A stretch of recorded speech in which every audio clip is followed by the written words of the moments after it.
against a good football team who was well deserving of winning that football game. I felt like we did some good things in that game, but we didn't finish in the manner in which we should have on the defensive side of the ball, which is, finding ways to take the ball away and give our offense a chance. I thought we played hard. I thought we were competitive. I thought we had a good game plan, but we need to find a way to finish and make some more plays. The great thing about this league here, you don't have time to sit around and feel sorry for yourself. It's a constant, ever evolving week, getting ready for the next opponent. And Washington is a real good football team. All right. We got the word that Jacoby Brissett is going to start. He is a proven veteran in this league that has shown that he can win football games at every place that he's been. They have a solid run game. I think Robinson is probably going to be back this week, and McLaren and Curtis Samuels are pretty good receivers, and that they can make things happen at any time. So, in no way by the stretch of imagination that this is going to be an easy game for us. So we got to show up and play well and be ready to execute. And with that, I'll take your questions. How do you feel just about the secondary right now? 'Cause it seems like there's some moving parts that could be based on injuries, whether to Jair or Ambry. Well, I feel real good in regards to the guys that we have, all the way down to Luter. If he has to come in and play, he has definitely shown, and I've gotten a lot of trust from me that he can go in and execute. So it's that time of the year that we're dealing with everything that all other 31 teams are dealing with, which are injuries. So we can't find any excuses in regards to that. We got to show up and play. Luter established that trust with you. We haven't played a lot in games. I mean, is it the practices that you've been? I think is how he practices. I think it's how he carries himself. He's a professional. He is definitely a guy that's a little bit more mature to be a rookie, and how he goes about his day-to-day operation. Even when he was hurt, he was constantly here getting treatment. He stayed in there with Daniel Bullock, the DB coach, trying to get better. And you've seen his development and growth. And with that, when he's out on the field, that's where that trust comes in with me. You talked a lot about his maturity since he was drafted. On the field, how do you see that that's different maybe from other rookies? Well, number one, I don't think he gets rattled at all. If something good happens, is on to the next play. Likewise, something bad. And that's a sign of a guy that has maturity to understand that position. He doesn't get down on himself. And going back to the play against Seattle on special teams, just that effort to be able to save that touchdown and give us the opportunity to hold those guys to a field goal.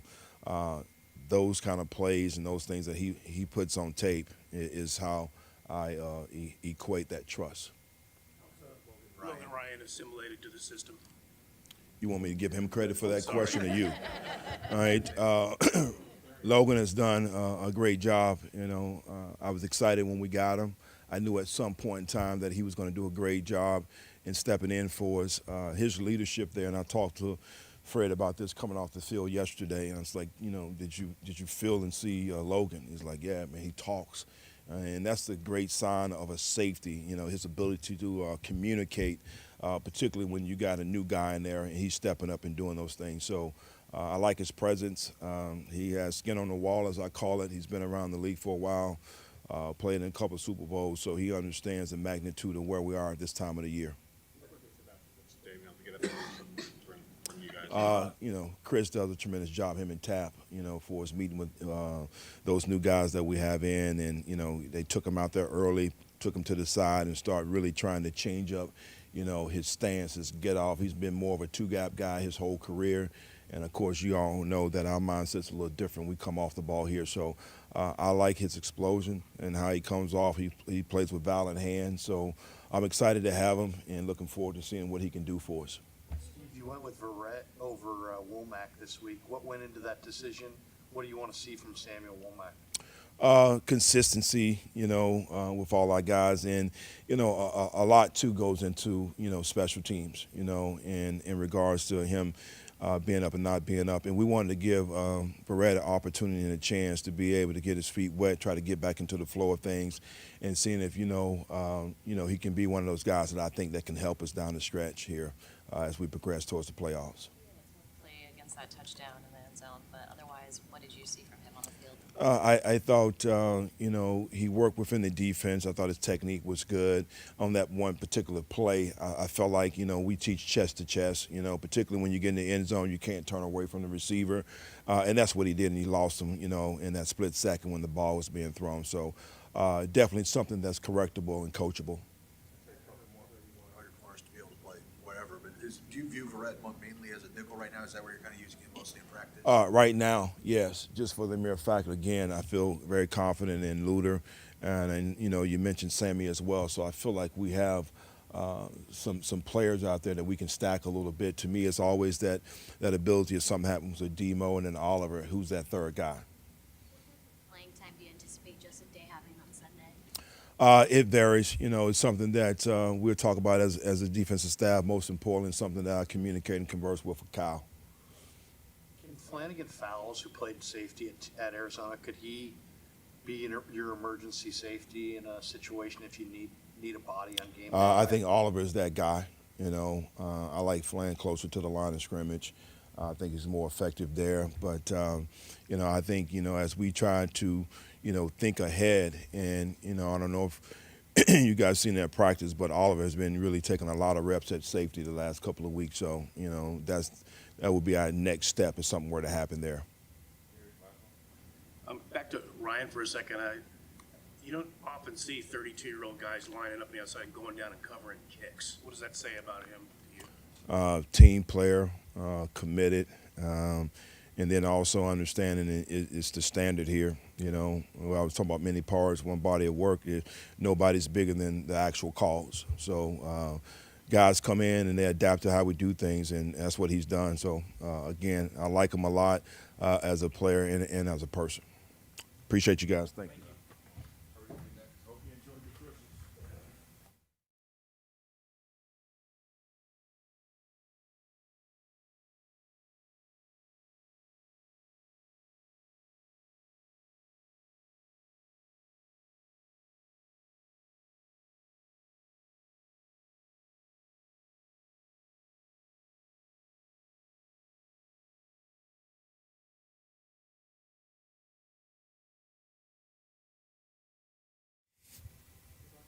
How's your health from the shoulder stingers and any residual effects and concerns?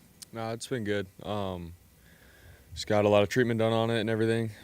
Sort of just work out the soreness within, the whole shoulder area, trap area. But it feels good. So I'll be good for this game.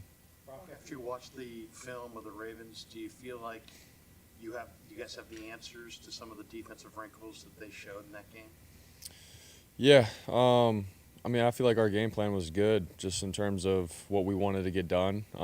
It was just the execution part of it that I feel like, I didn't do a good enough job. And I think our mindset and everything going into it was good. But I fell short in terms of making it happen. And so when we watched the film and stuff, like our plays were there. There was plays to be made. And we felt good, getting through the film and going, man, we were right there. And we had everything, I feel like, dialed up pretty good. I just didn't execute well. So, if we, see him again down the road, obviously we'd be excited to play him and all that. But we're just taking it one day at a time, and we'll see how it all goes. The only interception that was a bad decision was the first one. What should you have done differently? Yeah, that drive, we have two really explosive plays, the third down and then the next play after that to George again. So it's like the emotion, everything's built up, like we're feeling good. And, then we call this play with what wasn't the right coverage. And so for myself, it's like, all right, dude, progress and check it down. In the moment for myself, I was, aggressive. I was like, all right, just had two big plays. I'm trying to fit this one in. And which obviously looking back on it was not the right decision. Wasn't the smart play as a quarterback. That's something that I have to grow in terms of you make some big plays and stuff, but every play has a life of its own. Now, whatever play is next, you got to play the play the right way, not just feed off the emotion and everything that you felt from the previous plays. So that's something that I had to learn the hard way. How do you find the balance of still playing aggressively, ripping it down the field, but then also making good decisions? Yeah. I mean, the games that I've played in, there's a fine line of obviously ripping something that's tight window or tight contested, but at the same time being smart with the ball in the situation of wherever the game is at. And so for myself, like I've played in enough games where I think I understand when and where I can be aggressive and take a chance, take a shot, and when I should progress, check it down, throw it away, those kinds of things. Like I said, it's sort of just it's a situational kind of thing, and football is a game of situations, and so that's where I have to grow and continue to bank on experiences that I've gone through. But at the same time, being a quarterback in the NFL, you got to be able to take some chances and some risks and some windows at the right time, and that's what I'm learning right now. It relates to your stingers. You hadn't had one prior to Arizona ever. Yep. The fact that you've had one in consecutive weeks, is that, I mean, even though you felt right, I mean, has it been explained to you that maybe there were still kind of lingering things that predisposed you to having one against the Ravens? Yeah, no one really said anything to me. I didn't really know it was a thing until I got it against the Ravens again. Then I sort of got explained, like I guess the nerve or whatever is a little bit more susceptible to sort of, stinging again. But, with treatment and some time and recovery and stuff, you can obviously get it to go down and be good to go. Everyone's different is what I've heard. So for me, I was fine the whole game. And then that one sack, he just got me right. I landed on it just right for it to go off, but my feeling came back and everything. So it's just, I guess, part of the game. So. Brock, what ways is your approach or preparation a little different this week after a week like you feel like you didn't execute as well as you wanted to? Yeah, I mean, my process, my routine and everything is going to be the same, like I've done all year. It just comes down to the moment, getting behind center, going through my reads in the moment, in the heat of battle, being smart with the ball, doing what we're trying to do on offense and what the coaches are asking of me. And obviously it's be smart. And so, but in terms of my process and everything, I'm going to be the same guy that I've been all year, in terms of how I get ready for a game. It's just going to be, in the heat of battle, making the right decisions and setting up our offense and our team to have success in the right way. So. Way early in your career, was this Ravens game a learning experience in the sense of like what it feels like when everything that could go wrong does go wrong and how to respond? Yeah, I mean, it's huge for me. The whole season, right? Building up to like what they're saying is a huge game on Christmas, Monday Night Football, and all that. And it was a big game. And so, for me, it's a great learning experience just in terms of not buying into what's going on around and what's being said. Instead, executing, in the moment, making the right reads, being consistent, protecting the ball. All those things, man. It's such a good learning experience, and it's not to say I'm going to be perfect moving forward. Like it's football, man. You're not perfect, but for me, I think it was huge just in terms of being a quarterback in this league. When things are going well, people can say some great things, and it's easy to buy into it a little bit. But man, you got to put your head down, go to work, have that chip on your shoulder still, and still prove to yourself that you got to continue to show your teammates that you're the guy week in and week out. So. Definitely something for me to learn from. Looking ahead to the Commanders, what stands out when you watch the film on them?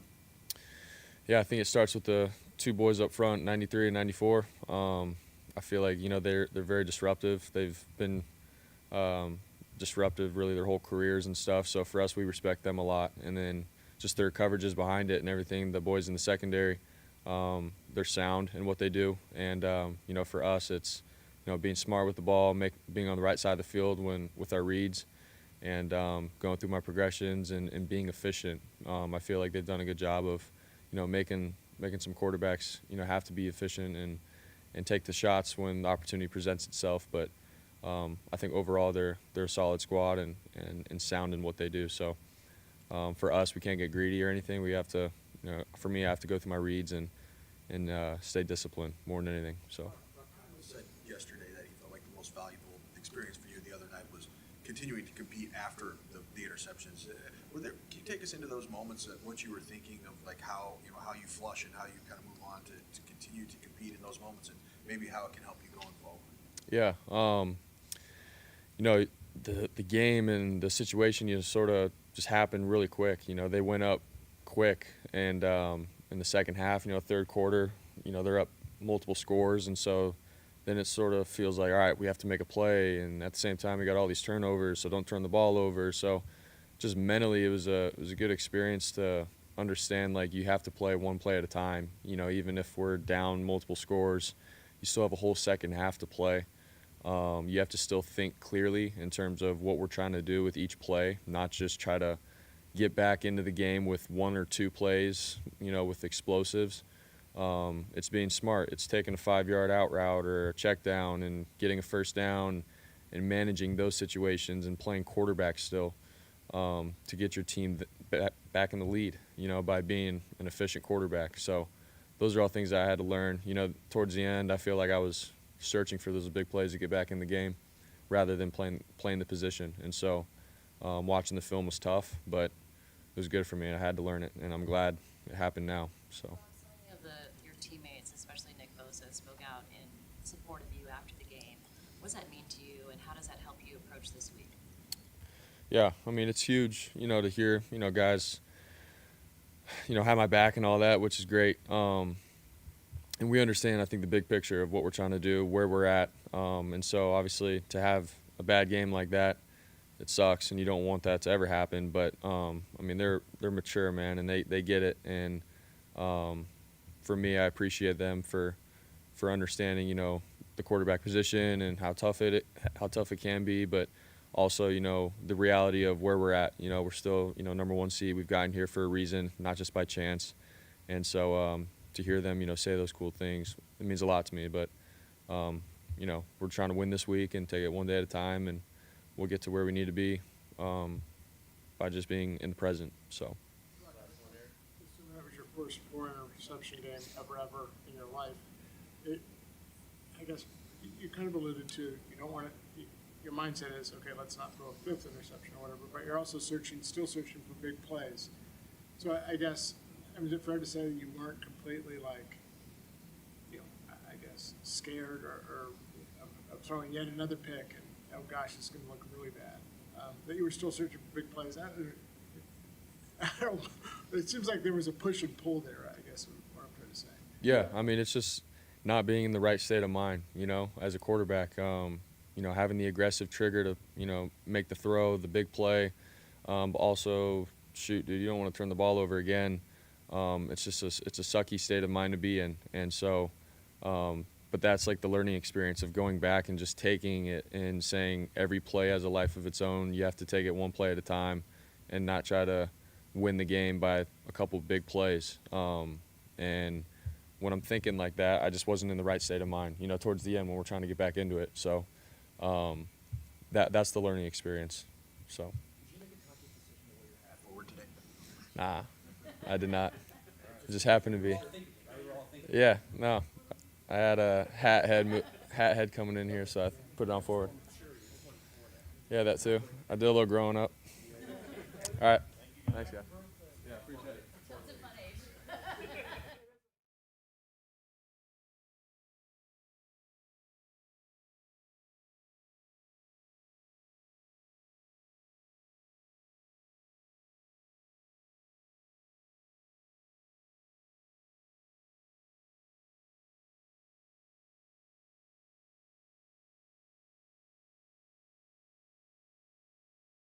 All right, here we go.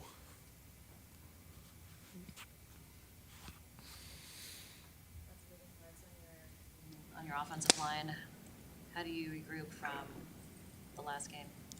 Kind of like every week. We just, you look at your injury report, you kind of put it together and go back and get ready to play next week. So, yeah, last week we were down to the 8th player was on the field. We had Trent go down. Jalen early had a stinger and then was okay.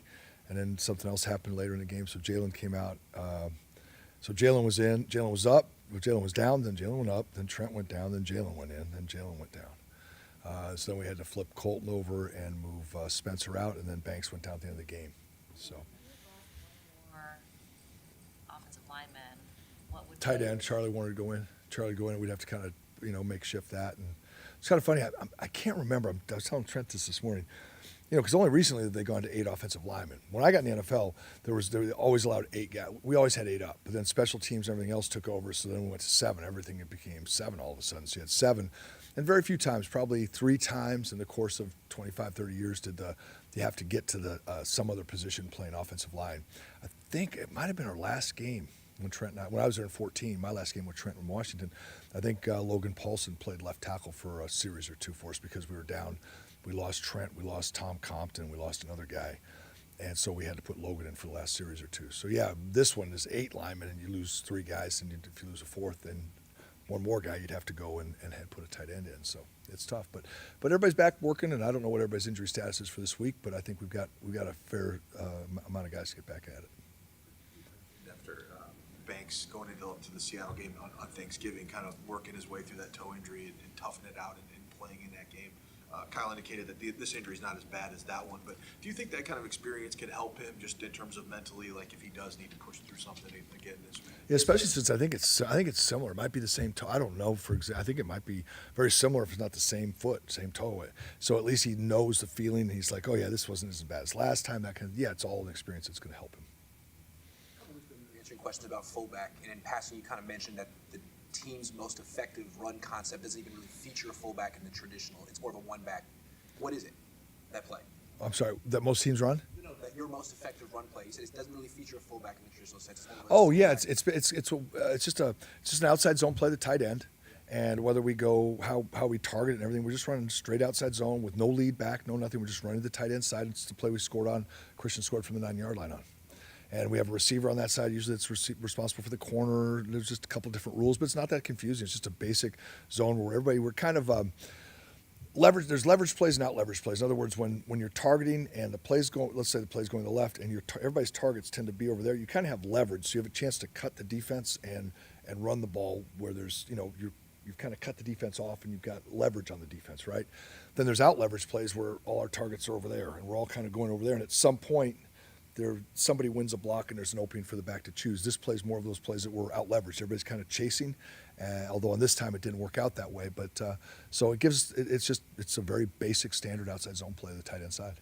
Chris, what do you think of Barch at left guard, and how did Burford fare in your mind at right tackle? Oh, Burford struggled, man. He had a hard time. His footing was rough out there. For some reason, a couple of guys were losing their footing towards the end of the game. I don't know what happened. I don't know if it just got wet out there or something towards the end of the evening, but that's no excuse. Spence had gotten limited reps. He was an emergency plan for us at tackle. Went out there and had some good plays, but had more plays that weren't good. Same thing with moving Colt over to the left side. That's an emergency plan. You don't have time or any chance. At certain games when we've had when we didn't have Barch or the third center up, Colton's our emergency center. It's not like we rep him at center. He's able to get the ball up. Now, is he going to make all the calls and block anybody? It's going to be suspect. When you get to that point where you're on the 8th lineman, when you've got your third contingency plan up, it's going to be hard to rep it or get it ready to go. But I'm glad it happened, because what it does, no matter how many times I tell them, guys, you got to be ready because this can happen. We're repping you. You are the 4th tackle in the game. You're the 3rd center in the game. You're the 5th guard, blah, blah, blah. They look at you like you're crazy, coach. It's never going to happen. It doesn't happen until it happens, and then you got to be ready for it. I'm sorry, Barch was solid. Yeah, he's solid guard, and I think he's more comfortable right now at guard than center, although I think I've mentioned to you guys, I like him at center a lot. He's still got to get some more reps in our system at center, but he did a good job, in a limited amount of snaps.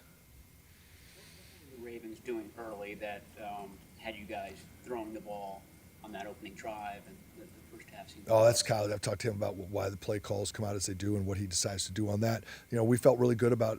I felt really good during the week about our ability to run the football against him.